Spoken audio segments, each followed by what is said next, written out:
A mafia boss watches as a partner humiliates a waitress in Hindi. But what happens next leaves the entire VIP room in stunned silence. Look at this one. Skinny as a stick. Even if she sold her body, nobody would want to buy.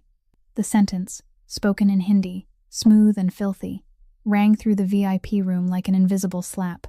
Rajesh Malhotra didn't even bother to lower his voice. Why would he? To him, the pale, underfed white waitress standing beside the table was nothing more than a walking decoration, incapable of understanding his language. No different from a flower vase shoved into a corner, Harper Sinclair stood perfectly still. Her fingers tightened around the silver tray, with such restrained force that her knuckles turned white. Her face gave nothing away. A server like this probably goes to bed with customers at night to earn extra tip money, Vikram Shah added in Hindi, and the two of them chuckled together, pleased with themselves. Poor white people are even more pathetic than the ones in the Mumbai slums. At least those people know their place. The Meridian was the most high-end restaurant in Manhattan. Swarovski crystal chandeliers, Italian silk tablecloths imported at a price that could crush a modest life, a wine list that cost more than half a year of Harper's rent. Saturday night, 9 o'clock, a private VIP room sealed tight against sound, where conversations happened that were never meant to be known. Harper was 27 years old. She'd worked here for 11 months. To the diners, she was invisible. A thin woman in a black uniform, dark brown hair tied back in a low ponytail, worn heels hidden beneath loose pant legs, the shadows beneath her eyes covered with a cheap layer of foundation. No one looked at her twice. Kian Thorne sat motionless at the head of the table. The 36-year-old mafia boss watched everything with piercing gaze, as icy as a brewing storm. Rajesh didn't know that Kian understood Hindi, that his mother was from Mumbai, and Rajesh knew even less that Kian was watching the waitress, not glancing past her, looking straight at her, because Kian Thorne had just realized what no one else in that room had realized. The girl wasn't afraid. She was holding herself back. But what Rajesh Malhotra didn't know, what even Kian Thorne didn't yet know, was that Harper Sinclair had just memorized every word they'd said. She understood Hindi far better than they could ever imagine. In truth, she understood it better than most people in New Delhi, because 3 years ago, Harper Sinclair wasn't a waitress in Manhattan. She was a CIA language specialist, someone who had worked on top-secret intelligence operations in India, where a single wrong translation could get people killed. And tonight, she wasn't going to translate anything wrong. If you want to know how she answers back, like this video right now, share this story with anyone who's ever been looked down on because of how they appeared. And don't forget to subscribe to the channel, so you won't miss stories like this that reach straight into the heart. Rajesh Malhotra lifted a glass of red wine that cost $500, turning it slowly in his hand as if he were admiring a toy. The crystal light above scattered across the surface, making the dark liquid glimmer like blood. He looked Harper up and down, with the gaze of a man appraising something cheap. In Mumbai, Rajesh said in Hindi, his voice drawn out and unhurried, housemaids know how to serve men. They know when to bow their heads and when to drop to their knees. Vikram Shah giggled, nodding along like a puppet. Harper didn't move, the silver tray in her hands held in perfect balance. She heard every word clearly, understood every shade of contempt in his tone. Yet her face remained a professional mask, without a single ripple. Then Rajesh acted. He tipped his wrist, slowly, deliberately. The wine poured out, a stream of dark red spilling straight onto Harper's white apron, spreading down onto her black skirt, soaking into the fabric like a wound bleeding open. Harper drew in a sharp, icy breath. She didn't step back. She didn't cry out. She simply stood there, feeling the cold wine seep through the cloth and run down her legs. "Oh," Rajesh said, feigning surprise, both hands lifting as if he were innocent. "My hand slipped. Just an accident." Vikram laughed louder. Rajesh turned to him and spoke in Hindi. "Look at her. Standing there like a cow. She doesn't even know how to react." Kian Thorne sat still at the head of the table. His unwavering stare never left Harper, tracking the smallest details. The way she tightened her grip on the tray, the way she swallowed hard, the way she didn't retreat even a single step. "Clean it up," Rajesh ordered in English, pointing at the floor where a few drops of wine had splashed. "Get down and wipe it." Harper looked at the small pool of wine by her feet. She looked back at Rajesh. For an instant, something flashed in her eyes, a spark she smothered immediately. "I'll call someone to clean it up, sir." "No," Rajesh slammed his hand on the table. I said you clean it. With your hands. Get on your knees. At that exact moment, the VIP room door swung open. Derek Manning walked in, his inexpensive suit slightly tight across the shoulders, his face flushed with worry. The Meridian's manager had heard there was an incident in the VIP room from Brittany, and he'd rushed so fast he'd nearly tripped. What's going on here? Derek asked, but his eyes went only to Rajesh, not to Harper. This waitress spilled wine on me. Rajesh lied without blinking. $500 a bottle. And she's refusing to clean it up. Derek turned to Harper, his eyes darkening. Sinclair, what are you doing? He poured the wine on me, Mr. Manning, Harper said, her voice calm even as her heart pounded like a drum. I didn't spill anything. You dare argue with a customer? Derek stepped closer, his voice grinding through his teeth. Mr. Malhotra is a VIP guest. He's paying $50,000 for this dinner. How much can you pay? Harper stayed silent. I asked you how much you can pay. Derek roared. I don't have $50,000, sir. Then you know your place. Derek pointed at the floor. Get on your knees. Apologize to Mr. Malhotra. Wipe this floor clean. Through the frosted glass door, Harper saw the silhouette of Brittany Cole standing there. Arms crossed, a satisfied smile spreading across her mouth. She'd been waiting for this day for a long time. Since the day Harper refused to split tips. Since the day Harper wouldn't agree to do extra with rich customers the way Brittany always did. Harper looked down at her worn, heeled shoes. She thought of Penny. Her little sister was lying in the small room at Maggie's house. Maybe drawing, maybe trapped in a nightmare. Penny hadn't spoken since the day she witnessed their mother hanging in the bedroom. 1,000 days of haunting silence. 3 years Harper had done everything to keep her close. To pay for doctors, for medication, for rent. $500 for medicine. This waitressing job was no longer a career. It was a desperate gamble against time. The dwindling crumbs from her house sale had long since vanished into the clinic's bottomless invoices. She was now drowning in debt, 3 months behind on payments, and the clinic had issued a final warning, pay by Monday, or Penny would be discharged. A single missed shift wasn't just a setback. It was the end of her sister's only hope. If she got fired tonight, what would happen to Penny? Harper looked at Derek, looked at Rajesh, smiling in triumph, looked at Vikram filming with his phone. She thought of her father, the man who'd taught her that dignity can't be bought with money. Her father had died in prison because he held on to that dignity, but her father didn't have Penny. Slowly, Harper began to bend her knees. Her right knee touched the cold floor, then her left. She knelt in the spilled red wine, the sharp scent rising into her nose, the liquid soaking through her pants. Rajesh laughed loudly, speaking in Hindi to Vikram. See? I told you. Poor white people are easier to control than the slum trash. At least those people still have a little self-respect. Harper bowed her head, her hair falling forward to hide her face. No one could see her eyes burning. No one, except Kian Thorne. The 36-year-old mafia boss had sat like stone the entire time. He heard everything, every line of Hindi, every insult. He watched the way Rajesh looked at Harper like an animal. He watched the way Derek groveled to the man with money. And he watched the way Harper knelt down, not out of fear, but for something else. Something stronger than humiliation. Kian had seen plenty of people on their knees in front of him. Men begging for their lives. Men pleading for forgiveness. Men so terrified they couldn't control themselves. But this woman was different. She wasn't trembling. She knelt with her back straight, her shoulders unbroken. She knelt like a warrior choosing her fight, not like someone defeated. Rajesh picked up a white napkin and tossed it down in front of Harper. Wipe it, and make sure you apologize properly. Harper picked up the napkin. Her hand didn't shake. She prepared to bend down and wipe the floor.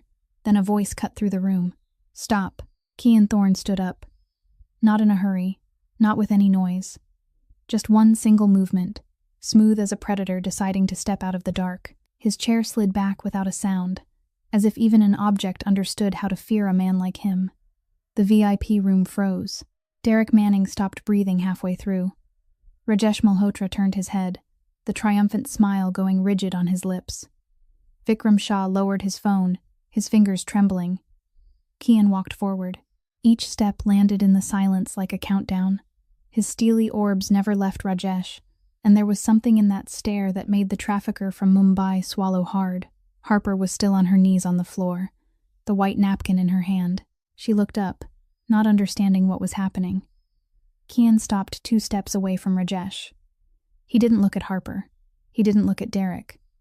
He looked straight into Rajesh Malhotra's eyes. Then he spoke, and he spoke in Hindi. "You said she's skinny as a stick." Kian's voice was low, cold, each word dropping like stone. "You said even if she sold her body, nobody would buy. You said a server like her probably goes to bed with customers at night to earn extra tip money." The color drained from Rajesh's face, as if someone had pulled a plug. "And you also said," Kian went on, taking one more step, "that poor white people are more pathetic than the slum trash in Mumbai. At least those people know their place." You understand Hindi?" Rajesh stammered, his voice strangled tight. "I don't just understand it." Kian tilted his head, the gray in his eyes darkening like a sky before a storm. "I've spoken it since I learned to speak. My mother was from Mumbai. She was born in Dharavi, the slum you just mentioned." Vikram Shah dropped his phone. The crack of it hitting the floor rang out in the silence like a gunshot. "My mother was a servant before she met my father." Kian took another step, close enough now to reach Rajesh with one arm.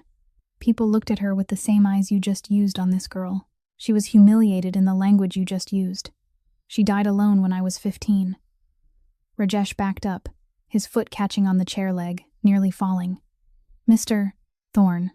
Rajesh switched to English, his voice shaking, both hands lifted as if surrendering. "Please understand, it was just a joke. I didn't know. I didn't mean." "You didn't mean it?" Kian cut him off, still in Hindi. "You didn't mean it when you told her to get down and wipe the floor? You didn't mean it when you poured wine on her? You didn't mean it when you filmed her to make her a joke?" Kian turned to Vikram. Rajesh's lackey shrank back like a worm with salt poured on it. "Delete the video." Kian's order wasn't loud, but it carried enough weight that Vikram immediately grabbed the phone, his hands shaking so badly, he nearly dropped it again. "It's deleted. It's deleted, Mr. Thorne." Kian turned back to Rajesh. The 45-year-old trafficker, the man who'd turned hundreds of women and children into slaves, was now shaking like a leaf in front of a mafia boss nearly a decade younger. "Mr. Thorne, please." Rajesh pressed his palms together, sounding as if he was about to cry. "Our deal. I flew here from Mumbai. 12 hours on the plane. Please give me one chance." "A deal?" Kian's mouth twitched, but it wasn't a smile. It was a wolf baring its teeth at prey. "I don't do business with men who treat servers like trash. I don't do business with men who force women to their knees to satisfy their sick ego." "But Mr. Thorne." "I'm not finished." Kian cut him off, and Rajesh went silent, as if someone had tightened a hand around his throat. "You insulted this girl. You insulted my mother. You insulted every woman who's ever had to bow her head before men like you." Kian leaned in, his voice dropping into a whisper that still carried across the room, every word clear. "Get out of here. Get out of this restaurant. Get out of New York. If I see your face in this city again, I'll show you how the Mumbai slums and hell are not the same thing." Rajesh didn't need to hear it twice. He turned and ran for the door, Vikram scrambling behind him like a dog that had been kicked. The VIP room door swung open, and Brittany Cole was standing there, the smug smile dead on her mouth. Rajesh shoved her aside and burst out, as if something was chasing him. Derek Manning stood there, pale as paper, his mouth open but no sound coming out. Kian turned to look at him. "You," Kian said, his voice ice cold. "I'll speak with you later." Derek swallowed, nodded like a wind-up toy, then backed out of the room, dragging Brittany with him as she stared in shock. The door closed. The VIP room now held only 3 people: Kian, Declan, and Harper. Harper was still kneeling on the floor, the white napkin still in her hand. She looked up, green eyes meeting his intense, stormy gaze, and in that moment, something shifted. Kian held out his hand. "Get up." His voice wasn't cold anymore. It wasn't threatening. It was simply an invitation, plain and sincere. Harper looked at that hand, the hand of a mafia boss, the hand of the man who had just protected her from humiliation. She didn't take it. Instead, Harper pushed herself up on her own, slowly, her back still straight, her shoulders still unbroken. She set the white napkin on the table, smoothed the apron stained with wine, then she looked straight into Kian Thorne's eyes, and he realized she wasn't surprised at all that he spoke Hindi. because she'd understood everything from the very beginning. Kian Thorne stood there, watching Harper with a predatory focus, his eyes narrowing like a hawk that had just realized its prey wasn't what it thought. Declan O'Brien stood by the door, huge and silent as a statue, but even he could feel the air in the room shifting. "You understand, Hindi?" It wasn't a question. It was a statement. Harper stood straight, her white apron still blotched with red wine. She could deny it. She could pretend to be surprised, ask, "What are you talking about?" and play the foolish waitress Rajesh believed she was. She'd played that role for 11 months here. She'd played it for 3 years of her life. But there was something about tonight, something in the way Kian Thorne had just defended her, in the way he spoke about his mother, in the way he looked at her not like a walking decoration. Harper was tired of pretending. "Yes," she said, voice even. "I understand, Hindi." Kian tilted his head, a small motion that carried meaning. He was reassessing her, rearranging every piece in his mind. "From the start of the dinner? From before you even walked into the room?"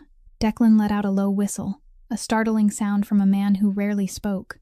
Kian stepped closer, not threatening, only curious. He looked at Harper the way you look at a book wrapped in the wrong cover. The way you look at a painting hung upside down until someone finally turns it right. "Where did you learn?" "Your accent isn't the accent of a tourist who studied online.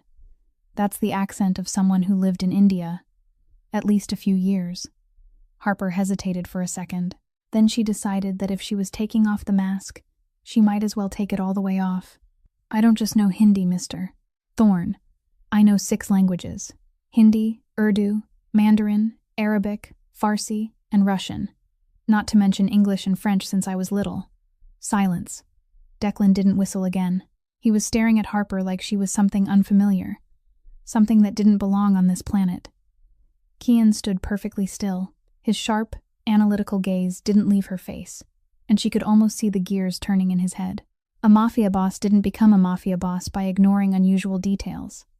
And a waitress who spoke 6 languages was the most unusual detail he'd ever encountered. "Who are you?" Kian asked, his voice dropping lower. Harper held his gaze. For the first time in 3 years, she looked straight into someone's eyes without bowing her head, without flinching, without pretending she was smaller than she truly was.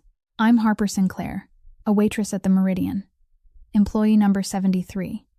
Evening shift, Tuesday through Sunday. That's who you are now." Kian didn't accept it. "I asked who you are." Harper felt something in her chest, something buried for 3 years, stirring and demanding to be seen. She wanted to speak. She wanted to tell someone what she used to be, what she used to do, what her life was before everything collapsed. But not tonight. Not with this man. Not while she still smelled of red wine and the shame still burned on her knees. "I'm someone who needs this job," Harper said, soft but steady. "That's all." Kian studied her for a long moment. He didn't push, didn't threaten, didn't use power to force the truth out of her. He simply stood there, watching, as if he were deciding something in his own mind. "You could have walked away when Rajesh insulted you," Kian said slowly. "You could have told the manager. You could have shouted. You could have done anything. But you chose to stand there, listen to every word, and not react. Why?" Harper thought of Penny, thought of $6,500 in treatment every month, thought of her sister's eyes as she looked at Harper each night. Eyes that didn't speak yet said everything. "Because there's something more important than my pride." That answer made Kian fall silent.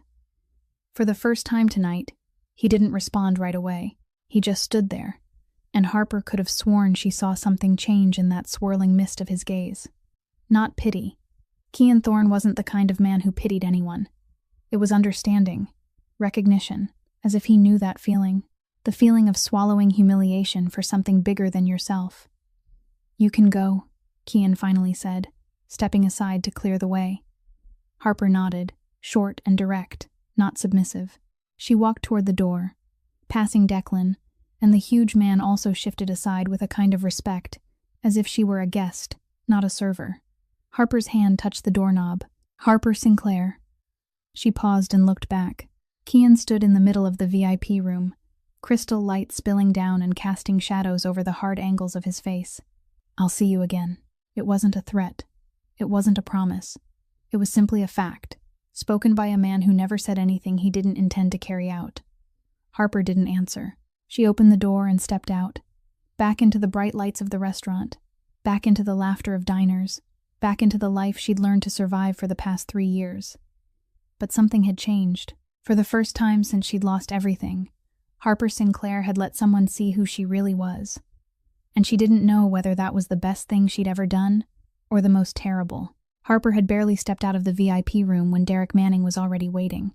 The restaurant manager stood in the hallway, his face a dark, furious purple like he was about to explode, blue veins rising along his neck. Brittany Cole stood right behind him, arms folded across her chest, a poisonous smile she didn't bother to hide. "Office, now," Derek snarled, turning and walking away without even waiting for Harper to follow. Harper went after him, her steps steady even though she knew what was coming. Her apron was still soaked with wine, the sharp smell rising every time she moved. Other employees' eyes tracked her, some curious, some pitying, some openly pleased. Derek's office sat at the end of the staff corridor, a cramped little room with a cluttered desk and the stale stink of old cigarettes. He shoved the door so hard the wall trembled, then turned back to face Harper. "Do you have any idea what you just did?" Derek didn't shout, but the way his voice hissed through clenched teeth was worse than yelling. "Malhotra is a VIP guest. $50,000 for one dinner, a business relationship the restaurant took 3 years to build." "I didn't do anything, Mr. Manning," Harper said. Calm. "He poured the wine on me. He forced me to kneel. Mr. Thorne is the one who made him leave." "Shut up!" Derek slammed his palm on the desk. "You think I believe you? You must have done something to make Thorne angry. Maybe you flirted with him. Maybe you badmouthed Malhotra. I don't know what game you're playing, but the result is we lost an important client." Harper wanted to laugh. She wanted to ask Derek if he was out of his mind, thinking a waitress could flirt with a mafia boss and make him throw out a business partner. But she knew logic had no place in this conversation. "You're fired," Derek said, his voice flat and cold. "Effective immediately. Go get your personal things and get out within 10 minutes. Harper stood there, feeling each word land like a hammer. Fired. No job. No money. No way to pay Penny's treatment this month. "My wages for this week," Harper started, "will be used to reimburse the $500 bottle of wine you spilled." Derek cut in, a cruel smile pulling at his mouth. "And if that's not enough, we'll take it from your uniform deposit. Now get out." Harper wanted to argue. Wanted to say she hadn't spilled anything. Wanted to threaten to sue. But sue with what? With whose money? With what lawyer?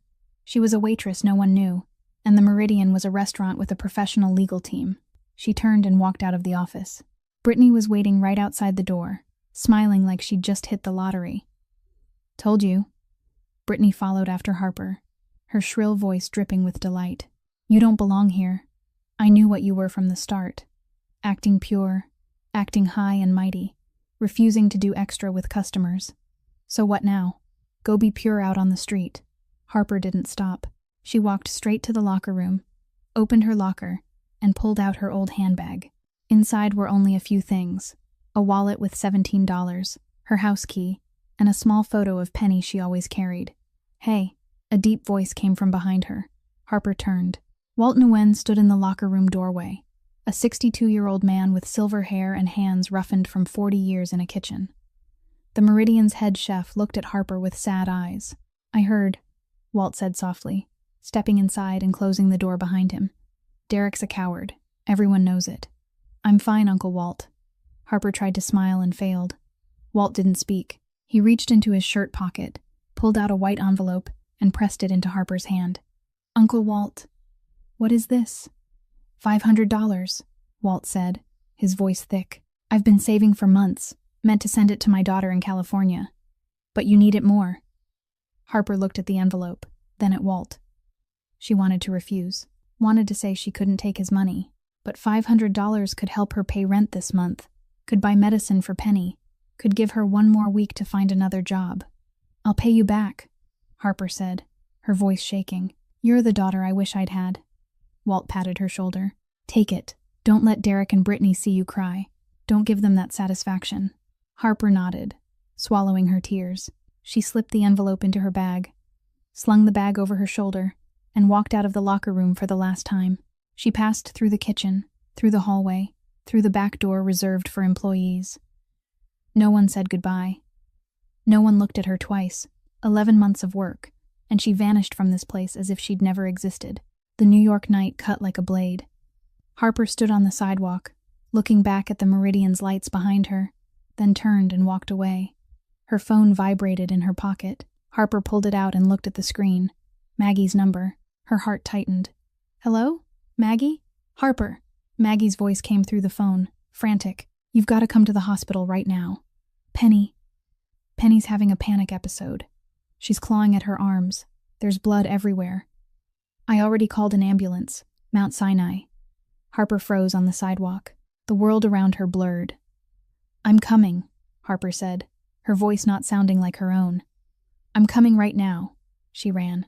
She ran through the crowded streets of New York, weaving past pedestrians, nearly slamming into a streetlight. Her worn heels slipped on the wet pavement, but she didn't stop.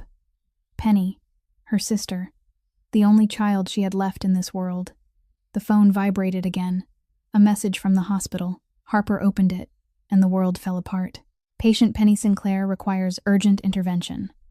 Payment of $2,000 is required before 8 o'clock tomorrow morning to continue treatment.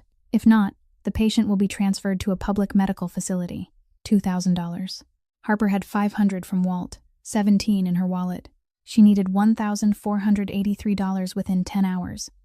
And she had no idea where she was going to get it. The Mount Sinai emergency room blazed under harsh white lights, the smell of antiseptic hitting Harper's nose like needles. She sat on a plastic chair beside the hospital bed, staring at her little sister lying there, small and fragile as an injured fledgling. Penny was 8 years old, but she looked closer to 6. Thin, pale, her dull brown hair fanned across a white pillow. Both arms were wrapped in bandages from wrist to elbow, covering the scratches she'd carved into herself during the panic episode. The doctor said she was lucky she hadn't torn into an artery. Lucky. As if anything in Penny's life could ever be called lucky. Harper held Penny's tiny hand in her own. Even in the sedated sleep, Penny clung to her sister, those little fingers gripping as if she were afraid Harper might disappear. I'm here, Harper whispered, her voice raw. I'm not going anywhere. Penny didn't answer. Penny never answered. The silence in the room was a heavy reminder of the day their world shattered a story that began 3 years ago, on a Sunday that was supposed to be like any other. Harper looked at Penny's bandaged arms and felt the crushing weight of every moment she had failed to protect her family. Stroking her sister's hair, she leaned in, her voice barely a whisper. I'm sorry, Penny. I'm so sorry for everything. Tears slid down Harper's cheeks and fell onto the white sheet. She didn't wipe them away. There was no one here she had to be strong for. No one she had to wear a mask for. The clock on the wall read 2:17 in the morning. Less than 6 hours remained before the hospital would demand payment. $2,000. $1,483 still missing. If she couldn't pay, Penny would be transferred to a public facility, where waitlists stretched for months, and doctors had only minutes for each patient. Harper looked down at her own hands. Hands that had once typed the CIA's encrypted code. Hands that had once translated documents that decided the fate of nations. Hands that had once shaken the hands of ambassadors and generals. Now those hands couldn't afford a hospital bill for her sister. She thought about selling something, but she had nothing to sell. A rented apartment, worn-out furniture, clothes from thrift stores. The most valuable thing she owned was her Georgetown degree and 5 years of CIA experience. But no one bought those things at 2 a.m. She thought about borrowing. But borrow from whom? Maggie had already let her fall 3 months behind on rent. Walt had just handed her $500, money he'd saved to send to his daughter in California. She had no friends, no family. Her father was dead in prison. Her mother was dead on a rope. She and Penny were all that was left of the Sinclair family. Penny stirred in her drugged sleep, her lips moving as if she were trying to say something. Harper leaned closer, straining to hear. There was no sound, only her faint breathing and the steady beep of the heart monitor. Harper lowered her head to the edge of the bed, her hand still gripping her sister's. She wasn't crying anymore. The tears were gone. She simply sat there in the darkness, waiting for dawn to bring something she didn't know how to face. And she didn't know that. A few miles away, in a penthouse high above Manhattan, Kian Thorne sat in front of a computer screen, reading the file of a woman named Harper Sinclair, a former CIA language specialist, the daughter of James Sinclair, A man convicted of treason 3 years earlier. Harper sat in the hospital darkness, still holding Penny's hand. But her mind had drifted back 3 years. Back to the day everything began to fall apart.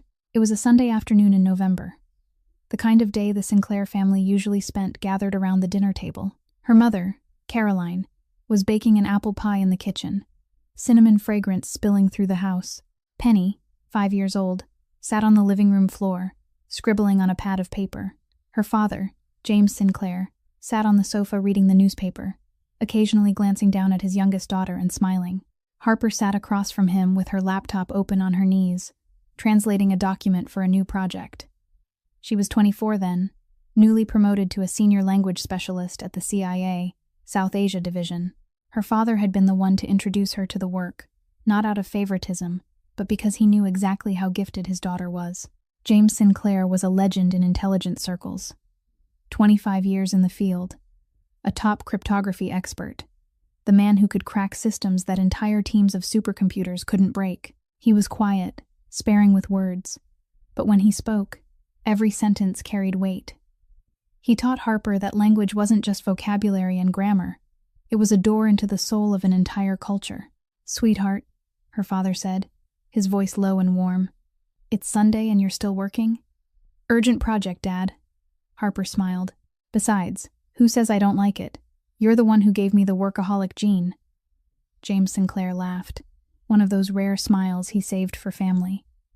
Then the doorbell rang, not once, but in a barrage of pounding, as if someone were trying to break the door down. James stood up, his expression changing in an instant. Harper recognized that look, the look of a man who already knew something was coming. "Harper," her father said, his voice strangely calm. "No matter what happens, remember one thing. I have never betrayed this country." "Dad, what are you saying?"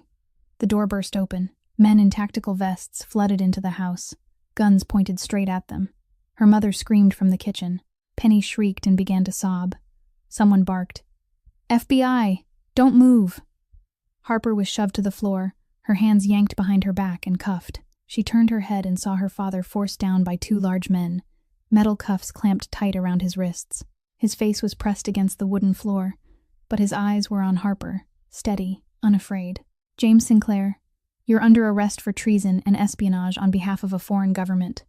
Harper wanted to scream that this had to be a mistake, that her father was the most loyal man she'd ever known, that he'd given 25 years of his life to the intelligence community, but her mouth went bitter and dry, and no words came out. They dragged her father away. James Sinclair didn't fight, didn't shout. He only turned his head back toward his family one last time and said 3 words. "I love you." Then he disappeared through the doorway. Her mother collapsed in the kitchen. Penny cried until her voice went hoarse. Harper stood there in the ransacked living room, watching strangers carry out box after box of documents. Every laptop, everything that could be connected to her father. That night, Harper turned on the television. Her father's face was on every channel, and beside it was the face of a man Harper recognized immediately. Bernard Kessler, the director of CIA counterintelligence, her father's direct superior. Kessler stood before a forest of microphones, his expression solemn, his voice filled with practiced grief. James Sinclair betrayed the trust of this agency and this country. He sold classified information to a foreign government for the past 5 years. This is one of the worst espionage cases in the history of the CIA. Harper stared at the screen, unable to believe what she was hearing. Kessler, the man her father had once called a trustworthy teammate, was on television calling him a traitor. 6 months later, Harper received a call from federal prison. Her father was dead in his cell. The official conclusion, suicide. Harper didn't believe it. She knew her father. James Sinclair was the strongest person she'd ever met. He'd once been tortured for 7 days in a foreign prison and hadn't given up a single word. He'd faced situations that would have driven ordinary people insane. A man like that didn't kill himself in a cell because of an accusation. He was murdered. Harper knew it in her bones, but she had no evidence, no power, nothing except the certainty that her father was innocent. She tried to investigate. She knocked on the doors of her father's former colleagues. She wrote to every human rights attorney she could find. She filed complaints with every agency that would take a letter. No one helped. And then she received her termination notice from the CIA. Reason: family association with a treason record, not eligible to continue employment in an intelligence agency. That day, Harper stood at the CIA gate, staring at the building where she'd given 5 years of her youth, and she understood one thing. The government her father had served for 25 years had betrayed him, and now they were throwing her away like trash. She looked up at the sky, thought of her father, and made a vow in her heart. One day, she would find the truth. One day, she would clear his name. One day, the real traitor would pay. But first, she had to survive. She had to take care of her mother. She had to take care of Penny. She didn't know that, only 3 months later, her mother wouldn't be there for her to take care of anymore. After her father was arrested, everything changed. Caroline Sinclair, the woman who had once been so strong that Harper believed nothing could ever knock her down, began to fracture piece by piece.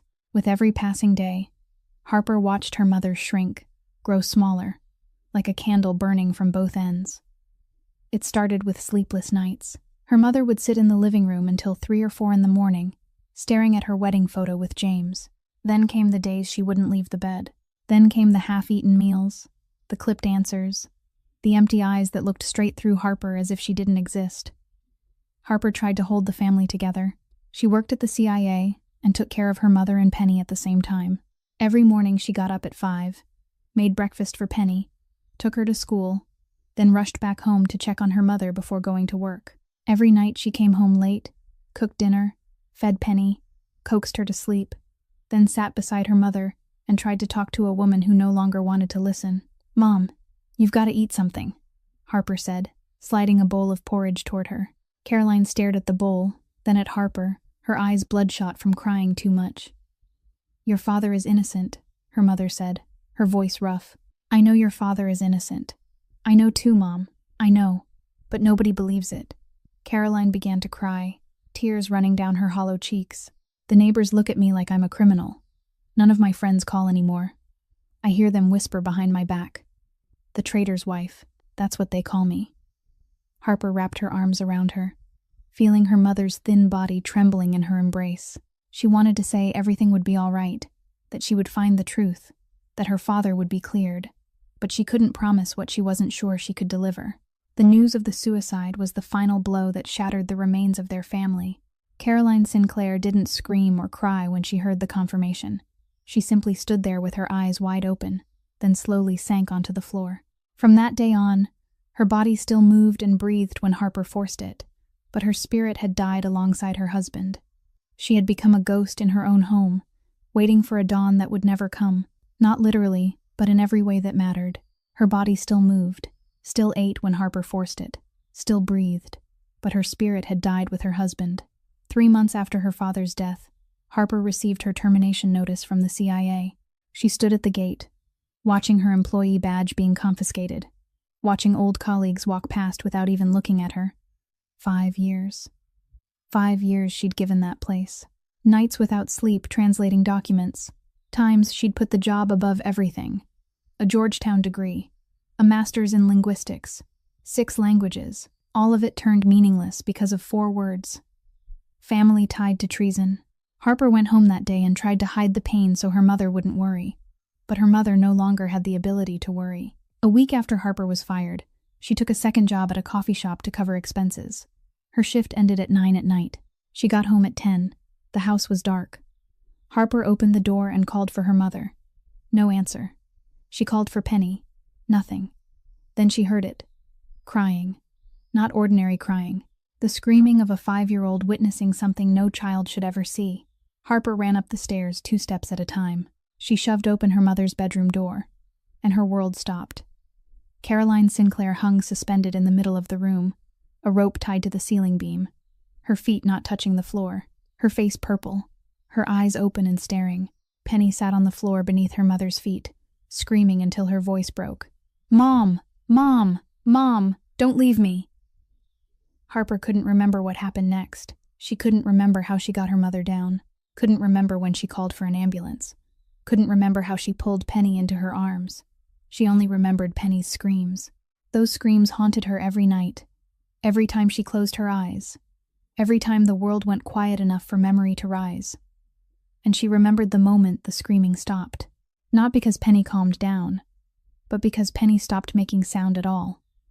A 5-year-old child watched her mother die in front of her, and her mind decided silence was the only way to survive. From that day on, Penny didn't speak. Harper lost her father, lost her mother, lost her career, lost everything she'd ever built. She had only Penny left.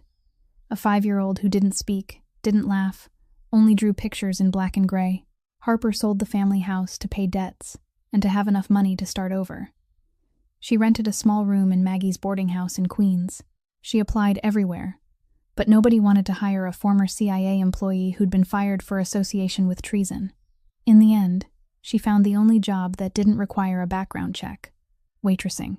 Harper Sinclair, a Georgetown graduate with a master's in linguistics, a former CIA specialist who spoke 6 languages, began her new life carrying plates and clearing tables. She didn't complain. She didn't indulge self-pity. She just worked. Every tip dollar, every extra shift, every insult she swallowed, all of it was for Penny. The doctors said Penny needed intensive treatment, psychotherapy, art therapy, continuous monitoring, $6,500 a month. Harper worked 2 shifts a day, 7 days a week, no days off, no vacations, no life of her own, only a life for Penny. Because if she lost her sister, she would have no reason left to continue. And now, sitting in a hospital at 3 a.m, watching her sister lie there with her arms wrapped in bandages, Harper wondered how much longer she could keep going.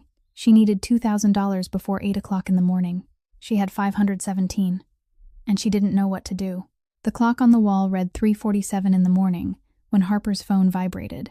She startled so hard she nearly dropped the old device. Penny was still asleep, her hand still gripping her sister's. Harper gently eased her fingers free and stepped into the hallway so she wouldn't wake her. Unknown number. No name. Harper hesitated for a second, then answered. Harper Sinclair. That voice. Low, cold, familiar. The voice of the man who had sent Rajesh Malhotra running out of the restaurant like he was being chased by ghosts only hours earlier. Mr. Thorne, Harper said, cautious. How'd you get my number? I'm Kian Thorne, Miss Sinclair, he said without a trace of apology. Finding a phone number is the easiest thing I can do. Harper didn't speak. Through the glass of the patient room, she looked at Penny lying there, small and breakable. What do you want? I know where you are, Kian said. Mount Sinai, pediatric emergency. Your sister, Penny Sinclair, 8 years old, admitted for self-inflicted injury. Harper's heart tightened. You're tracking me? I investigated you, Kian said plainly. There's a difference. What difference? It's still an invasion of privacy. The difference is I didn't do it to hurt you. His voice softened slightly. I have an offer, but not over the phone. Tomorrow morning, 8 o'clock, I'll come to the hospital. I don't need your offer. You need $2,000 before 8, Kian said, and Harper went rigid. If you don't have it, your sister will be transferred to a public facility. 3-month waiting list. Overworked doctors. Pediatric psychiatric patients there don't get the care they need. Harper bit her lip until she tasted blood. You know a lot. I know enough, Kian said. Tomorrow, 8. Listen to me first, then decide. He hung up. Harper stood in the empty hospital corridor, staring at the dead black phone screen. She wanted to throw it against the wall, wanted to scream that she didn't need anyone's pity, wanted to say she could handle it on her own, but she couldn't. That was the truth, the brutal truth she had to face. 5 hours later, at exactly 8 a.m, Kian Thorne stepped into Penny's room. He wore a black suit, as if he'd just walked out of a high-level meeting. Declan O'Brien followed behind him, massive and silent as a shadow. Their presence made the night nurse glance twice.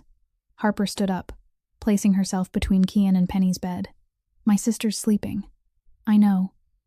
Kian stopped a few steps away. I'm not here to bother her. I'm here to talk to you. Then talk.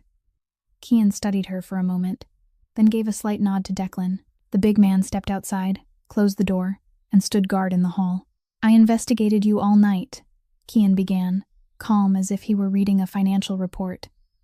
Harper Sinclair, 27 years old, Georgetown University graduate, linguistics, valedictorian, master's in applied linguistics, completed in a 1.5 years instead of 2, recruited by the CIA immediately after graduation. 5 years as a language specialist, South Asia Division. Fluent in 6 languages: Hindi, Urdu, Mandarin, Arabic, Farsi, Russian. Outstanding performance. Nominated for promotion 3 times. Harper stood motionless, listening to him read her life like a file. 3 years ago. Kian continued, his voice dropping slightly. Your father, James Sinclair, CIA cryptography specialist for 25 years, was arrested for treason. 6 months later, he died in prison. Official ruling, suicide. Harper clenched her jaw. Your mother, Caroline Sinclair, committed suicide 3 months after that. Your sister, Penny, witnessed it and hasn't spoken since. You were fired by the CIA due to association with a treason family record. Since then, you've been waitressing to support your sister. You did a thorough job, Harper said, bitterness in her voice. I needed to know who I'm offering a partnership to, Kian said. Partnership? Harper let out a thin, humorless laugh. You're Mafia. I'm former intelligence. We don't have anything to partner on.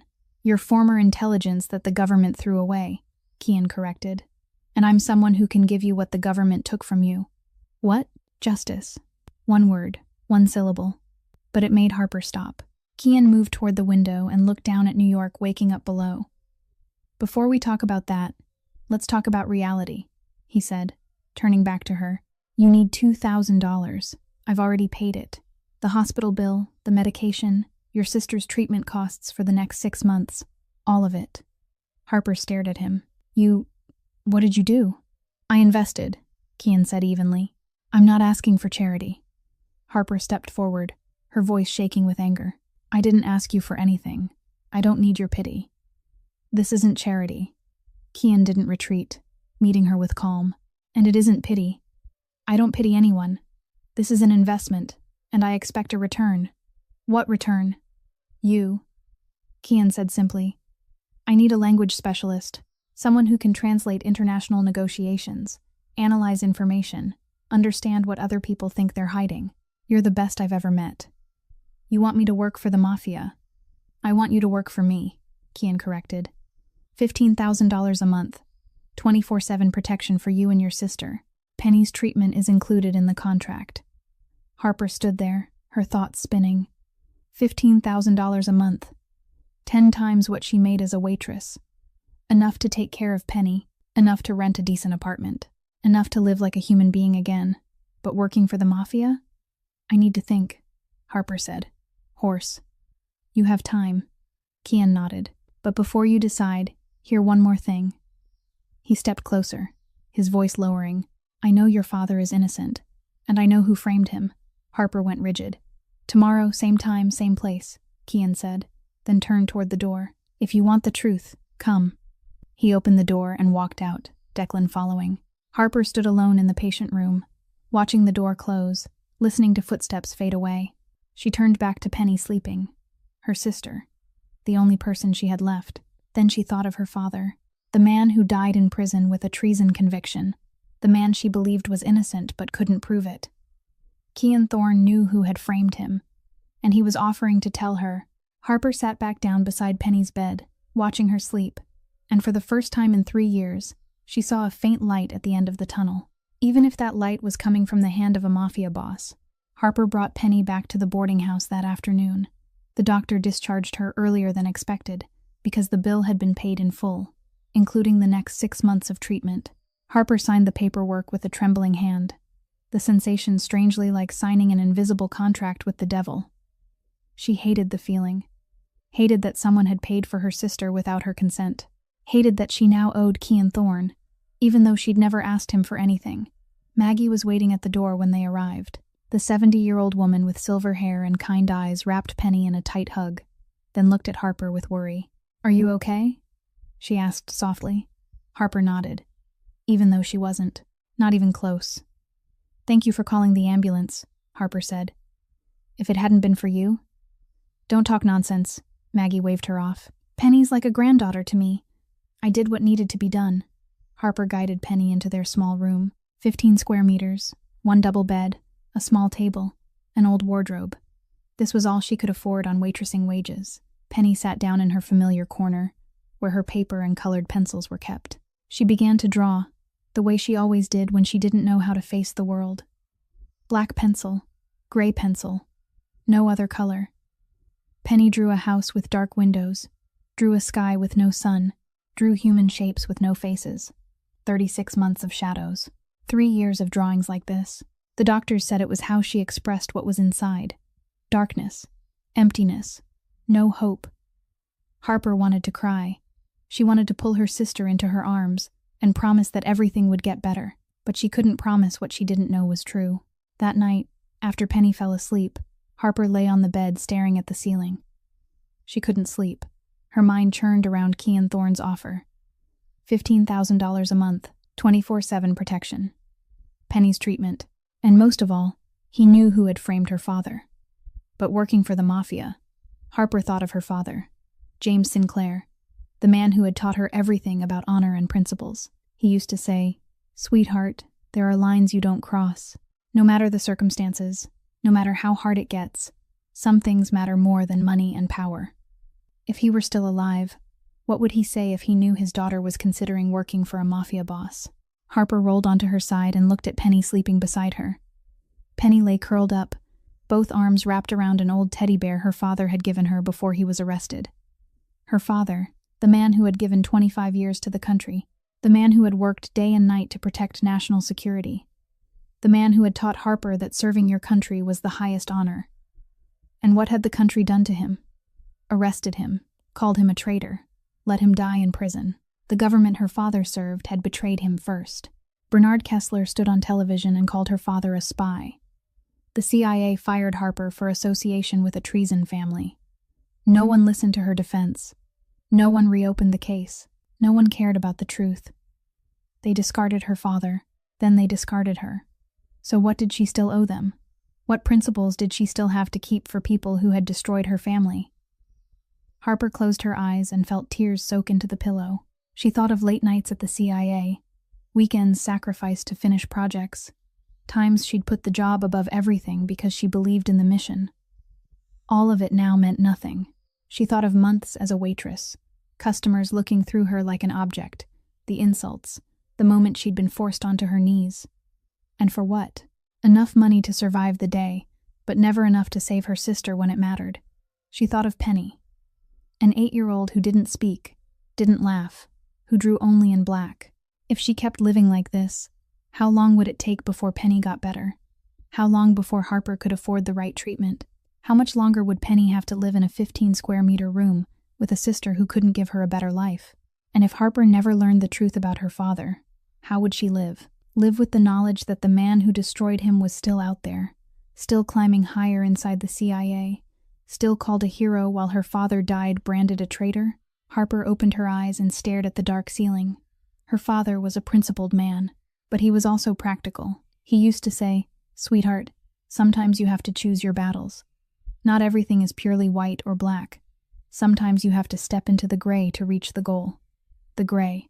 Kean Thorne was that gray. Harper didn't know if he was good or bad. She didn't know what trap might be hidden inside his offer. She didn't know what price she would have to pay. But she knew one thing. He had what she needed, money to save Penny, and the truth to clear her father's name. The government had betrayed her father first. Maybe it was time she chose a different side. Tomorrow, she would meet Kean Thorne, and she would listen to what he had to say about the man who had destroyed her family. At exactly 8 o'clock the next morning, Harper arrived at the coffee shop on the corner of 53rd and Madison. Kean Thorne was already there, seated at the last table by the window, with Declan standing beside him like a stone statue. On the table sat 2 cups of coffee, one black with no sugar, one a latte topped with whipped cream. He'd known what she drank. Harper sat down across from him and didn't touch the coffee. "Me being here doesn't mean I agree," she said flatly. "I know," Kean nodded, sliding a leather briefcase toward her. "Open it." Harper hesitated for a second, then opened the case. Inside was a thick file, photographs, copied emails, documents stamped with CIA classification markings. "Bernard Kessler," Kean said, his voice low. "Born in 1962. Joined the CIA in 1985. Currently the Deputy Director of the United States Central Intelligence Agency." Harper looked at the first photograph. A familiar face. The face she'd seen on television 3 years ago, standing before a forest of microphones, calling her father a traitor. "I know who he is," Harper said, her voice hard. "He was my father's boss, the one who stood up and accused my father in public." "He's more than that," Kian said, turning to the next page. "Kessler is the one who created the fabricated evidence used to accuse your father. He stole your father's identity and used it to cover up his own illegal operation." Harper went still. "What operation?" "Human trafficking," Kian replied evenly. "Kessler has been working with Rajesh Malhotra for more than 10 years. Their network moves women and children from South Asia into Europe and the United States. Rajesh handles the source. Kessler handles the receiving end. He uses his position inside the CIA to protect the shipments, erase traces, and remove anyone who gets in the way." "My father," Harper whispered. "Your father found something." Kian nodded. 3 years ago, James Sinclair was investigating a chain of suspicious transactions. He nearly uncovered the truth. Kessler knew, and he moved first. Harper stared down at the file. Emails between Kessler and an anonymous address. Records of transfers routed through offshore accounts. Candid photographs of Kessler meeting Rajesh in Mumbai. "How'd you get these?" Harper asked. "I've got people everywhere," Kian said simply. "The price of power is knowing everything." Harper kept turning pages, until one photograph made her stop. Her father, James Sinclair, in a suit, standing in front of the CIA building, smiling at colleagues. The picture had been taken a week before his arrest. Harper's hand trembled. "Your father didn't kill himself," Kian said, his voice a shade softer. "Kessler arranged it. He's got people inside the prison." Harper closed her eyes. She'd known it. She'd suspected it for 3 years. But hearing someone confirm it still felt like her heart was being squeezed tight in a fist. "Why are you telling me this?" Harper opened her eyes and looked at Kian. "Why do you care about clearing my father's name?" "I don't care about clearing anyone," Kian said bluntly. "I care about bringing Kessler and Rajesh down. They've been a problem for me for too long. Rajesh wants to use my network to expand his operation. Kessler wants me under his control. Both of them are going to pay. And I'm your tool." "You're my partner," Kian corrected. "I need someone with your skills. Language, analysis, the ability to read people. You need someone with my resources. Money, power, information. We've both got what the other needs." Harper looked down at the file, then up at Kian. "If I agree," she said slowly, "I've got conditions. Say them." "First, Penny's not involved.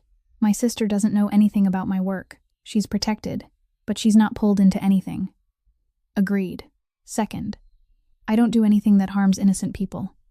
I can translate, analyze, gather information, but I don't kill, I don't torture, I don't take part in things I can't live with." Kian watched her for a moment, then nodded. "Agreed." "Third," Harper said, her voice tightening, "when we bring Kessler down, I want my father's name officially cleared. Not in the shadows. Officially. In the press. In front of the public." Kian fell silent. She knew this was the hardest condition. An official exoneration meant Kessler would have to be tried in the open. It meant the FBI would have to get involved. It meant something far more complicated than simply taking someone down in the dark. "I'll do what I can," Kian said at last. "But I won't promise what I'm not sure I can deliver." Harper nodded. It was the most honest answer she could expect from a mafia boss. "So," Kian leaned forward, his piercing gaze locking onto hers, "do you want justice, or do you want to keep carrying plates?" Harper looked at the file, looked at her father's face in that photograph, looked at the evidence of the man who'd destroyed her family. Then she lifted her gaze to Kian Thorne. "When do I start?" 3 months passed like a dream. Harper stood by the window of the new apartment, looking down at Central Park, stretching out below. A penthouse on the 32nd floor of the Rushmore. 2 bedrooms, a spacious living room, a modern kitchen with a marble island. 3 months ago, she'd been living in a 15-square-meter room in Queens. Now she stood here, watching the city as if it were her own private oasis. Laughter drifted from the living room. Harper turned, and her heart almost stopped. Penny was laughing. Her little sister sat on the rug with colored pencils scattered around her, drawing something on a fresh pad of paper. Dr. Thompson, the top child psychologist in New York that Kian had arranged, sat beside her, pointing at the picture and saying something that made Penny laugh again. 3 years. 3 years Harper hadn't heard that sound. 3 years she'd believed maybe Penny would never laugh again. And now, inside this safe apartment, with the best doctor, with a steady life, Penny was laughing. Harper turned her face away and blinked hard to stop the tears. Her new life had begun the day she said yes to Kian Thorne. In the very first week, she and Penny were moved into this apartment. 2 guards on constant duty, one in the lobby, one on the floor, security cameras everywhere. Penny had a private nanny, Mrs. Montgomery, a 50-year-old woman with experience caring for children with special needs. Every morning, Harper went to the offices of Thorne Corporation on the 45th floor of the Empire State Building. From the outside, it was a legitimate international investment firm with hundreds of employees. On the inside, it was the command center of the Thorne Syndicate. Harper's work was translation and analysis, negotiations with Middle Eastern partners, meetings with Asian investors, video calls with contacts in Russia and Pakistan. In the first week, Kian sat in the conference room and watched her work with a group of businessmen from Dubai. The negotiation lasted 4 hours, tense and intricate. The partners spoke Arabic among themselves, assuming no one understood. They discussed tactics, the real price they were willing to accept, the weakness they'd noticed on Thorne's side. Harper translated the meeting the way she always did, but after the partners left, she turned to Kian and summarized everything they'd said privately to each other. Kian looked at her, surprise clearly visible in his intense look. "You caught all of that? They think I'm just the interpreter." Harper shrugged. People underestimate interpreters. From then on, Kian started bringing her into more important meetings. In the 3rd week, a Russian partner came to New York, a negotiation about a shipping deal through the port of Vladivostok. The Russians brought their own interpreter, a middle-aged man with a cold expression. Harper recognized it immediately. The way the man translated, the way he left out certain details, the way he added words the Russians hadn't said. He was manipulating the negotiation. She didn't say anything during the meeting, but after the Russians left, she placed a set of notes in front of Kian.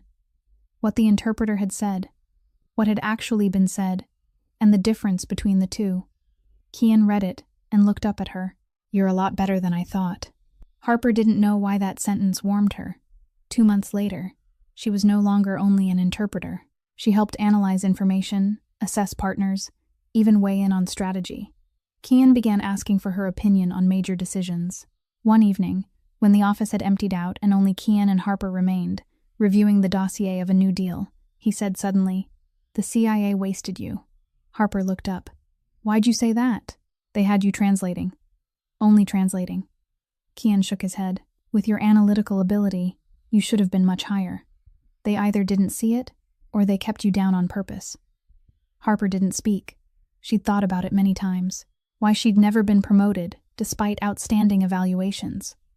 Why she'd always been kept in an interpreter's chair when she could do more. Maybe because she was a woman. Maybe because she was too young. Or maybe because someone had deliberately blocked her path. Kessler. The name rose in Harper's mind again. "Have we made any progress on Kessler?" she asked. Kian nodded. "Yes, but it'll take time. He's careful. Rajesh is too. We need proof they can't deny before we move." Harper nodded. She understood. This wasn't a game you could rush, but with every day that passed, she was one day closer to justice for her father. That night, when Harper got home, Penny ran to her and wrapped her arms around her. In her hands was a new drawing. Harper looked down, and her throat tightened. The picture had color. For the first time in 3 years, Penny had drawn in color. A blue sky, a yellow sun. 2 figures standing side by side, one big and one small, both smiling. Harper held her sister close, and this time she didn't try to hide her tears. Harper found the file on a Friday afternoon. She'd been searching for documents for the next week's meeting in the office archive when her fingers brushed a familiar leather case, the one Kian had handed her on the first day, with the dossier on Kessler and Rajesh inside. But it didn't hold only that. Harper turned the pages one by one, and the blood in her body seemed to congeal. Penny's medical records, every diagnosis, every appointment, every medication her sister took, Dr. Thompson's reports on treatment progress, even the drawings Penny made during therapy sessions, Harper's school records from Georgetown, her performance evaluations from the CIA, a list of every place she'd lived over the past 10 years, every job she'd held, everyone she'd known. Kian hadn't just investigated her. He'd dissected her life down to the smallest detail. Harper stood up, her hands shaking with anger. She grabbed the file, walked straight to Kian's office, and pushed the door open without knocking. Kian sat behind his desk, his dark, shadowed gaze lifting to her. Declan stood to the side, his hand going to his gun when he saw her storm in, but Kian motioned for him to stop. Harper threw the file onto the desk. "Explain." Kian looked at the file, then at her. No surprise, no excuse, just calm. "You found it." "My sister's medical records," Harper said, her voice trembling with restraint. "Her therapy drawings. The most private pieces of an 8-year-old child's trauma. What right do you have?" "I needed to know." "Needed to know what?" "Needed to know what she draws when she has nightmares? Needed to know she's afraid of the dark because she watched our mother die in a dark room?" Harper stepped forward, her eyes burning. "You said I'm your partner. You said Penny wouldn't be pulled into this. But you violated her privacy without even asking me one question." Kian rose slowly. Declan looked from one to the other, then quietly left the office, closing the door behind him. "You've got every right to be angry," Kian said, his voice low. "But let me explain." "Explain what? That you don't trust me? That you need to know everything so you can control me? To protect you," Kian cut in. "And to protect Penny." Harper stopped, but the anger still boiled in her chest. Kian walked to the window and looked down at the city. 3 months ago, when I decided to offer you work, I needed to know everything, not to control you, to understand. He turned back to Harper. "You've got a weakness. Penny is your biggest weakness. If an enemy learns about her, they'll use her to get to you. I needed to know her condition, so I could protect her the right way. You could have asked me. Would you have told me everything?" Kian asked. "Would you have told me Penny is afraid of the color red because that's the color of the blood on her hands when she tried to wake your mother? Would you have told me she has nightmares every Tuesday night because that's the day your mother died? Would you have admitted the most painful details about your little sister to a stranger?" Harper fell silent. She didn't know what to say. Kian exhaled and went back to the desk, opened a drawer, and took out an old photograph. He looked at it for a moment, then handed it to Harper. The photo showed a young Indian woman, maybe in her 20s, with large, sorrowful eyes and a tight, uncertain smile. She held a little boy of about 5 in her arms. "My mother," Kian said, his voice quieter. "Ananya. She was born in Mumbai, in the Dharavi slum. At 16, she was hired as a housemaid in a wealthy family's home. At 18, she met my father." Harper looked at the photo, then back at Kian. "My father was Patrick Thorne," Kian said, his voice turning cold. "The boss of the Thorne syndicate before me. He went to Mumbai for business, saw my mother, and wanted her. Not loved her. Wanted her. Like a thing." Kian went silent for a moment, then continued. "He brought her to America. She didn't have a choice. No money, no family, no English. He kept her like a bird in a cage. Pretty to look at, but never allowed to fly." Harper felt something tighten in her chest. "My mother taught me Hindi," Kian said, his voice softening slightly. "She told me about Mumbai, about the streets she used to walk, about the scent of jasmine in the mornings. She was the only person who ever loved me without conditions." He paused, and Harper saw something shift in those storm-gray eyes. Pain. Old pain that had never truly healed. "When I was 15, my mother died. Officially, it was illness, but I knew the truth. She died of loneliness, of being trapped in a big house with a husband who didn't love her, of having no one to talk to, of having no one who truly saw her." Kian turned to face Harper. "I hate Rajesh because he reminds me of my father. The way he looked at you that night, like you were an object, like you weren't human. That's how my father looked at my mother for 20 years. Harper stood there holding the photograph and felt her anger slowly begin to dissolve. "I investigated you because I needed to know," Kian said. "But I'm keeping Penny safe because I don't want anyone to lose the person they love the way I lost my mother. You can be angry at me, but don't doubt that I'll protect your sister at any cost." Harper looked at the photo again. The woman with the sad eyes, the child in her arms. She handed it back to Kian. "Next time," Harper said, her voice softer, Ask me first. Kian took the photo, and for the first time, Harper saw him smile. Not the cold smile of a mafia boss, the smile of a man who'd just been understood. Agreed. A week after the confrontation in his office, Harper came home earlier than usual. She opened the apartment door, expecting to hear Penny come running the way she always did. But the place was quiet. Mrs. Montgomery, the nanny, sat in the living room with a book in her hands. "Where's Penny?" Harper asked. "In her room, drawing." Mrs. Montgomery smiled. "She's been so happy today. She's been drawing all afternoon." Harper nodded and walked lightly toward Penny's bedroom. She eased the door open and looked in. Penny sat on the floor with colored pencils and paper spread around her. She was focused on coloring a picture, her tongue sticking out slightly with concentration. Harper stayed at the doorway, not wanting to startle her. Then she saw the drawing. 3 people standing side by side. A brown-haired woman, a small child, and a tall man with dark hair and gray eyes. Harper stepped into the room and knelt beside her sister. "Penny, that's beautiful," she said gently. "Who is this?" Penny looked up at her sister, then pointed to each person in the picture. She pointed to the woman, then pointed to Harper. She pointed to the child, then pointed to herself. She pointed to the man. Harper waited. Penny opened her mouth, and though no sound came out, her lips moved, clear as day. Sad eyes. Harper's heart tightened. 3 years. For 3 years, Penny had drawn only 2 people in family pictures, Harper and herself. Sometimes there were faint shadow shapes of their parents in the corner, like ghosts. But never, not once, had she drawn a stranger into their picture. And now Kian Thorne stood beside them, with eyes Penny called sad.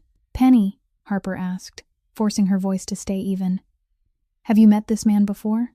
Penny nodded, then lifted both hands, spreading 5 fingers, then adding 3 more. 8 times. Harper stood, walked back into the living room, and found Mrs. Montgomery. "Mrs. Montgomery, has Mr. Thorne been coming here to see Penny?"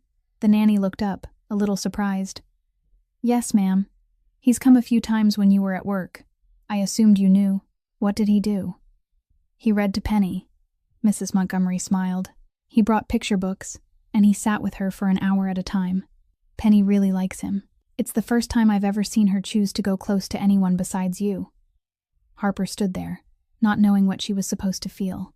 Anger that Kian had been seeing her sister without telling her, or something softer, something that ached, because he'd taken time for the child Harper loved most in the world. That night, Harper called Kian. "You're home early today." His voice was calm as always. "I saw Penny's drawing." Silence for a moment. "Are you angry?" Harper thought about that question.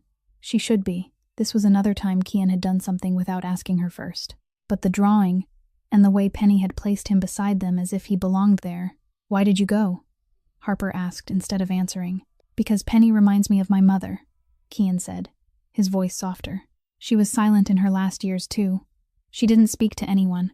I wish someone had sat with her, read to her, made her feel she wasn't alone." Harper felt her eyes burn. "Can you come to the office?" Kian asked. "There's something I want to say to you in person." Half an hour later, Harper sat in Kian's office. The city at night glittered through the glass. Declan had gone home, leaving only the 2 of them. "Penny cried for Mom every night in the first year," Harper began, not knowing why she was telling him. "She didn't speak during the day, but at night, in her sleep, she screamed, calling for Mom, begging her not to go. I lay beside her, held her, and all I could do was cry with her." Kian listened without interrupting. "There were nights I wanted to quit," Harper continued, her voice shaking. "Wanted to stop trying, wanted to stop pretending I was strong. But then morning came. Penny woke up, looked at me with those eyes, and I knew I couldn't quit, because she's all I've got left." Tears ran down Harper's cheeks. She didn't wipe them away. She didn't try to hide them. Kian stood and walked over to her. He sat in the chair beside her, silent. Then he held out his hand. He didn't say anything. He only offered it, palm up, waiting. Harper looked at that hand, the hand of a mafia boss, the hand that had done things she didn't want to know about, but also the hand that had turned pages of picture books for her sister. She placed her hand in his. Kian's fingers closed around hers, gentle, warm. They sat there in silence, watching the city at night, hand in hand. No one spoke. No one had to. Some things didn't need words to be understood. 2 weeks after the night they held hands, the peace was shattered. Harper was sitting in her office, analyzing an audio recording of a negotiation in Urdu, when Declan stepped in with a tight expression. "You need to see the boss. Right now." Harper rose and followed Declan to Kian's office, and when she walked in, she saw Kian standing in front of a large screen, watching security camera footage. "Rajesh Malhotra is back in New York," Kian said without turning around. "He flew in from Dubai yesterday, entered the US, on a diplomatic visa." Harper went still. "A diplomatic visa?" "He isn't a diplomat." "Correct." Kian turned to look at her, his eyes clouded, looking than usual. "Kessler arranged it. The deputy director of the CIA has enough power to do that." On the screen, Harper saw the familiar face of Rajesh Malhotra, stepping out at JFK. 45 years old, heavy, dripping with gold, that greasy smile, the man who'd humiliated her that night, the man working with Kessler in a trafficking pipeline. "Is he here because of us?" Harper asked. "He's here because of you," Kian said flatly. "Rajesh hasn't forgotten what happened that night. He lost face, lost his deal with me. A man like him doesn't accept being put in his place by a waitress." Harper bit her lip. She'd known this day would come. She'd known Rajesh wasn't the kind of man who let things go. "There's more." Kian pressed a button and switched to another image. "My people spotted him meeting a woman in Brooklyn last night." On the screen was Brittany Cole. Harper recognized her instantly. The cheap dyed blonde hair, the fake smile, the former co-worker who'd looked thrilled when Harper was fired. "What's Brittany doing with Rajesh?" "Selling information," Kian said. "About you, about Penny, about where you used to live. Maggie's boarding house, Penny's old school, the hospital where she was treated. Everything she knows." Harper felt the blood in her body turn cold. "Penny," she whispered.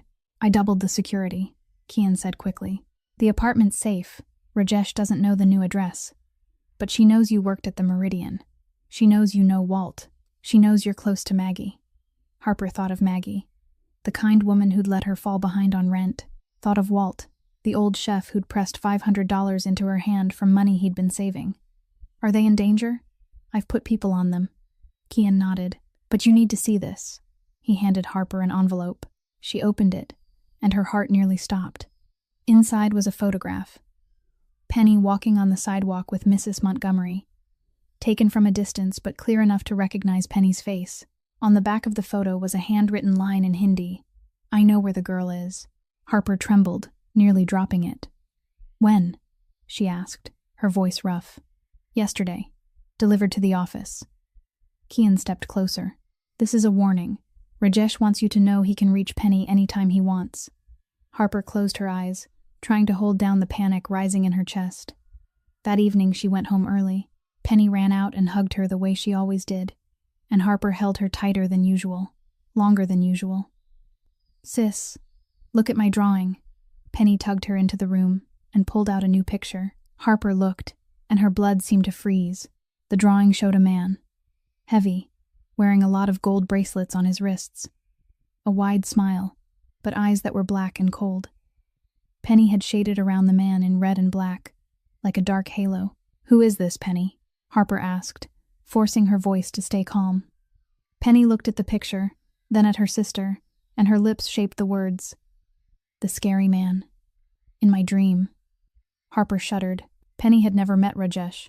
She'd never seen him, but the drawing captured him with terrifying accuracy. The weight, the gold, the oily smile. Dr. Thompson had said Penny had strong intuition, that traumatized children often developed a sense for danger that ran deeper than most adults, like a survival mechanism buried in the subconscious. Her little sister was sensing the threat, even if she didn't know where it was coming from. Harper pulled Penny into her arms and kissed her hair. "You don't have to be afraid," she whispered. "I'll protect you, I promise." That night, after Penny was asleep, Harper called Kian. "We need to act," she said, her voice hard. "I can't let Penny live in fear." "I know," Kian replied. "I've got a plan." "What plan?" "In 2 weeks, I'm hosting Thorn Corporation's annual charity gala. The guests will be the most important people in the city, including officials and the FBI. Kian paused. Rajesh will want to come to rebuild ties with me. He needs my network to expand his business. And if Rajesh comes, Kessler will come too. Harper understood immediately. You want to lure them both into a trap. Yes, Kian said, and I need you there. Not as an interpreter. As my partner. Harper thought of Rajesh, thought of Kessler, thought of the man who'd killed her father, and the man who'd humiliated her that night. I'll be there, she said. Harper. Kian's voice softened. After that night, everything will change. You may not be able to go back to a normal life. Harper stared into the dark of her room and thought of Penny sleeping in the next room. I don't have a normal life, she said. 3 years ago, the day my father was arrested, I lost normal. Now I just want back what was stolen. Kian was silent for a moment. 2 weeks, he said. Be ready. The night of Thorn Corporation's annual charity gala glittered like a dream. The plaza became a palace of light, with thousands of candles, enormous crystal chandeliers, and fresh flower arrangements imported from the Netherlands. 300 guests filled the room. The most powerful faces in New York. Politicians, billionaires, Hollywood stars, and high-ranking officials from every federal agency. This wasn't just a charity event. It was a stage where Kian Thorne showed the world his legitimate power. Harper stood in front of the mirror in the VIP dressing room and barely recognized herself. A floor-length black gown, cut low across the back with tasteful precision, fitted close without being vulgar. Her hair was swept up in an elegant updo, baring her pale throat and a pair of small diamond earrings. Her makeup was soft, just enough to bring out the green of her eyes and the fine lines of her face. She was no longer the gaunt waitress with worn heels. She was Harper Sinclair, language advisor for Thorn Corporation. The door opened. Kian stepped in. He wore a perfectly tailored black suit, his hair neatly combed, and for the first time Harper realized how striking he was when he wasn't standing in cold silence threatening someone. Kian stopped when he saw her. His smoky, intense gaze moved over her face, over the dress, then returned to her eyes. You're beautiful, he said simply. Harper felt heat rise in her cheeks. Thank you. Are you ready? Harper drew a deep breath. I'm ready. They entered the grand ballroom together. Kian placed a light hand at the small of her back, guiding her through the crowd. Eyes turned toward them, curious about the woman at Thorne's side. Harper kept her spine straight and her face calm, the way she used to at diplomatic receptions back at the CIA. She watched everything, the exits, the positions of Declan and the security team, the familiar faces scattered in the crowd. An hour after the gala began, Rajesh Malhotra appeared. Harper spotted him from across the room. The same heavy build, the same layers of gold, the same oily grin as if the world owed him something. He walked into the ballroom like he was the most important guest in it, with Vikram Shah trailing behind. Kian's hand tightened slightly against Harper's. He's here. I see him. Rajesh scanned the room, searching for Kian. When he found him, he spread a grin so wide Harper felt sick. But then Harper saw who was walking with Rajesh, and her world stopped. Bernard Kessler, 59 years old, silver hair cut close and neat, a sharp angled face with ice-cold blue eyes, a costly gray suit, a CIA lapel pin worn like a declaration of authority. Harper felt the blood in her body turn to ice. 3 years. 3 years since she'd seen that face on television, standing before a forest of microphones, calling her father a traitor. 3 years of dreaming about the moment she would face him, imagining what she would say, what she would do. And now he was here, less than 20 meters away. The man who framed her father, the man who ensured her father died in prison, the man who destroyed her family. Harper's hand began to shake. Kian noticed instantly. He shifted, blocking part of her view, and took her hand. Harper, his voice was low, meant only for her. Look at me. Harper lifted her gaze and met his steadfast and reassuring expression. You're not alone, Kian said. I'm here. Declan's here. The FBI is here. Tonight he'll pay, but you need to stay calm. Harper swallowed hard and nodded. She squeezed Kian's hand, using the warmth of his palm to anchor herself to the present. Rajesh and Kessler were moving toward them. Mr. Thorne. Rajesh opened his arms as if greeting an old friend. What an honor to be invited to such a wonderful party. Kian didn't smile. Mr. Malhotra. Mr. Kessler. I don't believe we've met. Bernard Kessler, Kessler said as he shook Kian's hand, his voice professionally cold. Deputy Director of the CIA. Mr. Malhotra is a longtime business partner of the agency on South Asia development projects. Harper almost laughed. Business partner. As if trafficking were legitimate business. Then Kessler turned to look at her. Those icy blue eyes settled on Harper's face. 1 second. 2. She saw the faint frown, the slight tilt of his head, the look of a man trying to place a memory. "Excuse me," Kessler said. "Have we met before?" Harper felt her heart hammer like war drums. She had to answer. She had to say something, but her mouth was bitter and dry. "This is Harper Sinclair," Kian answered for her, his tone effortless. "My language advisor." Kessler froze. Harper saw the exact moment he understood. The name Sinclair hit his mind like a bullet. His blue eyes widened, then narrowed. His face hardened as a professional mask slid back into place to hide his shock. "Sinclair," Kessler repeated, tasting the word. "Are you related to James Sinclair?" Harper looked straight into his eyes. For the first time in 3 years, she faced her enemy without lowering her head. "He was my father." Silence. Rajesh looked from Harper to Kessler, not understanding what was happening. Vikram stood rigid. Kessler didn't blink. Those cold blue eyes measured Harper like he was calculating every possible outcome. Then he smiled. The smile Harper had seen on television 3 years ago. The smile of a man who believed he was untouchable. "How interesting," Kessler said. "James Sinclair's daughter working for Mr. Thorne. The world is a small place." Harper didn't smile back. "It is," she said, her voice so steady it surprised even her. "The world is very small. Mr. Kessler is going to realize that soon." Half an hour after that first encounter, Rajesh Malhotra found Harper standing alone beside the drinks table. Kian was speaking with a group of Japanese businessmen in the corner of the room, and Rajesh saw his opening. He walked over, with Vikram trailing behind like a loyal tail. "Look at this," Rajesh said in Hindi, his voice dripping with contempt. "That scrawny waitress from that night. Now she's wearing a pretty dress and diamonds. Is it good, sleeping with the boss?" Vikram snickered. "She must be really good to climb that high. That's poor white girls for you. That's all they've got to sell." Harper didn't turn her head. She stood there with a champagne flute in her hand, staring straight ahead. "I'm telling you," Rajesh continued, moving closer, his alcohol-heavy breath brushing the back of Harper's neck. "No matter what you wear, no matter what you put on, you're still a servant. You were born to kneel. That's your fate." Harper set the champagne down on the table. She turned and faced Rajesh. Then she opened her mouth and spoke in Hindi. Perfect. Smooth. In the refined Lucknow accent reserved for India's old aristocratic families. The kind of voice shaped in the best private schools, steeped in classical Urdu poetry, and used to looking at men like Rajesh as nothing but newly rich, vulgar upstarts. "Mr. Malhotra," Harper said, each word falling like ice. "You should be more careful about what you say. Last time you thought I didn't understand. This time, I have an audio recording." Rajesh froze. The color drained from his face like water down a drain. Vikram stood there with his mouth hanging open, unable to believe what he was hearing. "You," Rajesh stammered. "You speak Hindi?" "I speak 6 languages, Mr. Malhotra." Harper smiled, but the smile was sharp as a blade. "And I've recorded every conversation you've had with Kessler for the past 3 months. Every agreement, every number, every name." Rajesh stepped back.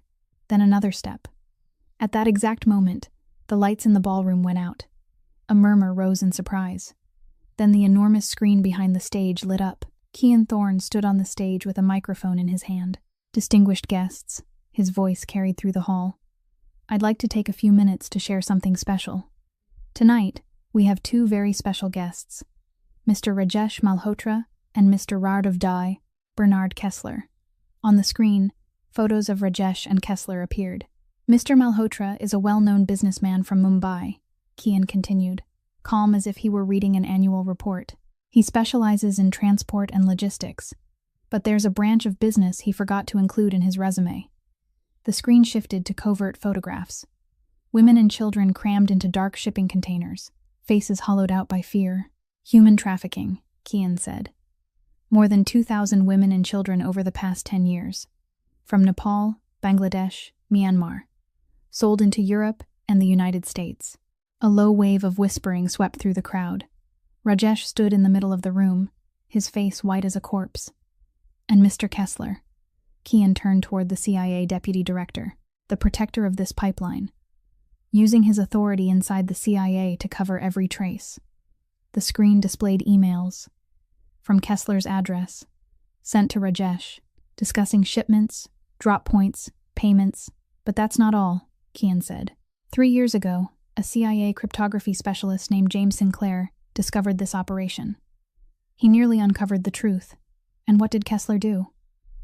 The screen switched to a photograph of Harper's father, James Sinclair in a suit, standing in front of the CIA building, smiling. Kessler framed him, Kian said, his voice dropping. Fabricated evidence, turned a hero into a traitor. And when James Sinclair still didn't break in prison, Kessler arranged for him to die. The ballroom went silent as paper. Harper stood in the crowd with tears streaming down her face. She stared at her father's face on the screen, the man who'd lost his life for trying to do the right thing. FBI, Kian said, and as if the word itself was a signal, the ballroom doors burst open. Dozens of FBI agents rushed in, black jackets, guns drawn. Bernard Kessler, Rajesh Malhotra. One agent shouted, "You are under arrest for human trafficking, money laundering, and murder." Kessler tried to run, but 2 agents cut him off. Handcuffs clamped around his wrists. Rajesh didn't even get the chance. Vikram tried to blend into the panicked crowd, but Declan's hand clamped onto his shoulder like a vice before he could reach the exit. Near the service entrance, Brittany Cole was led out in handcuffs by 2 female agents, her face pale, as she realized that her petty spite had led her into a federal conspiracy. Rajesh stood alone as agents forced him down to the floor. Past Rajesh on the floor in cuffs, straight to Kessler. The man who'd killed her father looked at her with those icy blue eyes, but now there was something in them Harper had never seen before. Fear. "You don't know anything," Kessler hissed through clenched teeth. "Your father was a traitor." The evidence was clear. Harper stopped in front of him. She looked directly into his eyes, unblinking, steady. "My father was a hero," she said, her voice hard as steel. "He found you. He wanted to expose you, and you killed him for it." Kessler didn't answer. "You're going to die in prison," Harper continued, every word falling like a sentence. "Just like you made my father die. But there's one difference." She leaned in, lowering her voice to a whisper meant only for Kessler. "My father died with honor. You'll die with the shame of being a trafficker and a murderer. History will remember you that way. Forever." The agents pulled Kessler away. He turned his head to glare at Harper one last time, blue eyes full of hate. Harper didn't watch him go. She turned, and Kian was there, waiting. He didn't speak. He only opened his arms. Harper stepped into them, pressed her face to his chest, and cried. She cried for her father. She cried for her mother. She cried for 3 years of pain. She cried because at last, justice had been done. Kian held her, one hand smoothing her hair, his mouth close to her ear. "You did it. Your father can rest now." 2 weeks after that fateful night, Harper stood in the grand auditorium at CIA headquarters in Langley. She wore a black dress, her hair down, her hand gripping pennies tightly. Her little sister stood beside her, setting foot for the first time in the place where their father had worked for 25 years. The director of the CIA stood at the podium, his formal voice carrying through the hall. "Today, we officially exonerate James Sinclair," he said. "After a comprehensive investigation, we confirm that Mr. Sinclair was completely innocent. He was the victim of a framing conspiracy led by Bernard Kessler, who abused his position to conceal his own crimes." Harper heard every word, and tears slid quietly down her cheeks. "James Sinclair was not a traitor," the director continued. "He was a hero. He uncovered a human trafficking operation and tried to expose it. He gave his life for the truth. A medal was brought forward, the Intelligence Distinguished Service Medal, the highest honor the CIA could bestow. Harper stepped up to accept it on her father's behalf. She held the medal in her hands, heavy but somehow warm. "Thank you," she said into the microphone, her voice trembling but steady. "My father deserved to be remembered as a good man, a good father, a good citizen. Today, his honor has finally been returned to him." That afternoon, Harper took Penny to the cemetery. Their father's grave and their mother's grave lay side by side beneath the branches of an old oak tree. Harper had replaced her father's headstone. No longer the cold, simple line of, James Sinclair. But now, James Sinclair, loving father, devoted husband, quiet hero. Harper knelt and laid a bouquet of white flowers on her father's grave. "I did it, Dad," she whispered. "You've been cleared. Kessler will pay. You can rest now." Penny stood beside her, looking down at the two graves. She was still silent, as she'd been for 3 years. Then something shifted. Penny bent down and touched their mother's headstone. Her lips moved, and for the first time in 3 years, a sound came out. "Sis." One word, just one word, but it made Harper freeze. She turned to her sister. Penny was looking at her, eyes clear, and her lips moved again. "Sis." Harper pulled her into a fierce embrace and sobbed. Since that fateful night, she'd waited for this moment. 3 years she'd prayed every night that Penny would speak again.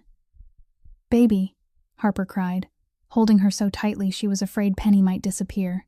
"I'm here. I'm always here." Penny hugged her back, and even though she didn't say anything else, Harper knew this was the beginning. The wall Penny had built around herself for 3 years was finally starting to crack. 6 months later, Harper's life had changed completely. She was no longer an interpreter. She was the Director of Security and Information at Thorne Corporation, with her own office on the 45th floor and a team of analysts reporting to her. Her salary was 10 times what she'd ever made as a waitress. Penny was 9, in 3rd grade at one of the best private schools in New York. She still didn't talk much, but every day she spoke a little more. Dr. Thompson called it extraordinary progress. On Sunday morning, the penthouse was filled with sunlight. Harper stood in the kitchen making pancakes from her mother's recipe. The smell of butter and sugar warmed the entire apartment. Kian sat at the dining table reading the newspaper, a steaming cup of black coffee beside him. He wore a white shirt with the top button undone, more relaxed than Harper had ever seen him. Penny sat on the living room rug, colored pencils scattered around her, working on a new drawing. Declan sat beside her, huge and silent as a statue, but his eyes were gentle as he watched the child draw. "Sis, look at my picture." Penny ran over, holding it up. Harper looked, and her heart warmed. 4 people stood together in front of a house. Harper with brown hair, Penny, tiny, Kian, tall, with unwavering, steel-colored stare, and Declan, big as a bear, standing beside them. For the first time, Penny had drawn 4 people in her family picture. "It's beautiful, sweetheart." Harper bent to kiss Penny's forehead. "It's beautiful." Kian looked up from the paper at the drawing, then at Harper. He didn't say anything, but the corner of his mouth lifted into a faint smile. That afternoon, Harper went to the cemetery alone. She sat beside her mother's grave and laid fresh flowers on the soil. "Mom," Harper said softly, "I want to tell you about my life." She looked up at the blue sky where white clouds drifted slowly. "Penny's okay, Mom. She's starting to talk again. She laughs more. She draws in color." Harper smiled. "I think you'd like seeing her now." She paused, thinking of Kian, of Declan, of the warm penthouse on Sunday mornings. "And I'm okay too, Mom. I found a good job. I found a place where I belong." Tears rolled down Harper's cheeks, but they were happy tears. "I found a family, Mom. Not to replace you and Dad. No one can replace you. But I found people to love, and people who love me." Harper rested her hand on the headstone, feeling the cold stone beneath her palm. "You can rest now. Dad can too. I promise I'll take care of Penny. I promise I'll live a happy life, because that's what you and Dad always wanted for me." She stood, looked at the 2 graves one last time, then turned and walked away. In the distance, Kian was waiting by the car. Penny sat inside, waving through the window. Harper walked toward them, toward her new family. 3 years ago, Harper Sinclair lost everything. Her father died in prison, branded as a traitor. Her mother took her own life in despair. Her career collapsed. Her little sister went silent. Harper thought her life had ended the night her mother died, but she was wrong. Sometimes, you have to lose everything to find yourself again. Sometimes, you have to hit bottom to learn how strong you truly are. Sometimes, you have to walk through darkness to realize the light was always there, waiting.